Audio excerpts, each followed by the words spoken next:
Hello les amis, je vous retrouve pour une nouvelle vidéo sur le football français et la Ligue 1 et je vais vous présenter le match Monaco contre Lorient. C'est un match qui a lieu ce dimanche 17 mars 2024 à 15 h pour le compte de la 26e journée du championnat de France de football de Ligue 1 Uber Eats saison 2023-2024. Alors Monaco c'est le 3e du classement qui reçoit Lorient le 15e, donc dans cette vidéo on va revenir sur le classement de la Ligue 1 avec les statistiques de ces deux équipes. On verra ensuite le classement des meilleurs buteurs et passeurs de Ligue 1 avec les meilleurs buteurs et passeurs pour ces deux équipes toujours en Ligue 1. Puis on enchaînera par tous les résultats et stats de tous les matchs joués, toutes compétitions confondues depuis le début de la saison pour ces deux équipes, avec les résultats et stats de Monaco à domicile, les résultats et stats de Lorient à l'extérieur, et on terminera par les compos d'équipe et tactiques éventuelles, ce qui nous permettra d'avoir une idée, une tendance à ce match. Alors pour ceux qui souhaitent voir ce match à la télé, sachez que vous pouvez le voir sur Prime Vidéo. Alors au classement, on a donc Monaco qui est 3ème de Ligue 1 avec 45 points en 25 matchs, 13 victoires, 6 nuls, 6 défaites, 45 buts marqués, 34 encaissés, plus 11 de différence de but. Alors Monaco qui ne jouait pas de Coupe d'Europe cette saison, réalise pas forcément un super championnat. Par contre, ils sont qu'à 1 point du deuxième et ils sont par contre à 11 points du premier, le PSG. Lorient de son côté est 15ème de Ligue 1 avec 25 points en 25 matchs, 6 victoires, 7 nuls, 12 défaites, 33 buts pour, 47 contre, moins 14 de différence de but. Alors ils sont pour l'instant premiers non relégables, ils ont enchaîné énormément de bons résultats parce qu'ils étaient, je crois, derniers, il y a encore 6 ou 7 matchs. Et puis là, ils ont eu un coup d'arrêt à la dernière journée en perdant à domicile contre Lyon 2-0. Et donc ils ont absolument besoin de reprendre des points pour continuer cette marche en avant et s'éloigner de la zone rouge.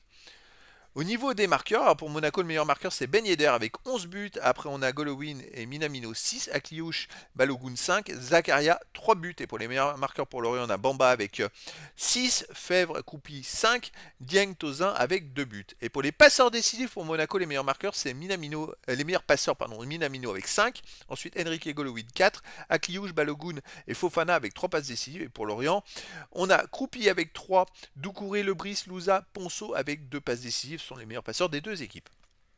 Les résultats, toutes compétitions confondues, cette saison, Monaco, c'est 36 matchs joués, 17 victoires, 10 nuls, 9 défaites, 163 buts marqués, 51 buts encaissés, plus 12 de différence de but. Alors Monaco n'est pas régulier, ils alternent des résultats, mais on peut dire quand même que sur les 5 derniers matchs, ils ont fait 3 victoires, 1 nul, 1 défaite, donc ça va un peu mieux. Plus le nul contre le PSG était un peu immérité, ils auraient mérité de gagner. Mais voilà, la seule défaite qu'ils ont fait, c'est à domicile contre Toulouse. Une surprise. Mais en ce moment, je dirais qu'ils sont un peu mieux. Et on sait très bien que Monaco termine toujours les saisons, les championnats en boulet de canon. Ça arrive régulièrement. Donc, je les vois bien finir la même façon de cette saison et grappiller beaucoup de points. Lorient de son côté, cette saison 31 matchs joués, 8 victoires, 9 nuls, 14 défaites, 44 buts marqués, 57 encaissés, moins 13 de différence de but. Alors effectivement ils ont eu une meilleure phase, puis là ils ont perdu quand même 2 de leurs 3 derniers matchs, les 2 fois à domicile, donc c'est pas forcément une bonne performance. Il va falloir voir s'ils repartent de l'avant à Monaco. Au niveau des matchs à domicile, justement, Monaco, c'est pas terrible. Sur les 5 derniers matchs, c'est 3 défaites et 2 nuls. Ils n'arrivent plus à gagner à la maison. En plus, ils ont marqué que 3 buts en 5 matchs. Avant, c'était une équipe très costaud. Maintenant, c'est devenu très compliqué. Et Lorient à l'extérieur, Lorient reste sur 3 victoires d'affilée à l'extérieur. C'est quand même une belle performance.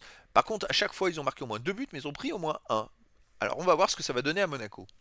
Au niveau des compos d'équipe et tactique, pour Monaco, on aurait du 4-4-2 et gardien un Majeki, défense Singo, Maripan, Kerrer, Ouattara, milieu terrain Minamino, Fofana, Zakaria, Golovin, attaquant Balogun et Ben Yedder. Et pour Lorient, on aurait du 3-4-3 gardien Mvogo, défense Mendy, Laporte, Adjei, milieu terrain Brice, Louza, Abergel, Katsiris, attaquant Ponceau, Bamba et Kari. Donc voilà les amis, le décor est planté entre ces deux équipes. Deux équipes qui doivent gagner. Un match nul n'arrangerait personne, que ce soit pour Monaco pour essayer de monter sur la 2e place du classement et puis pour Lorient de s'éloigner de la zone rouge.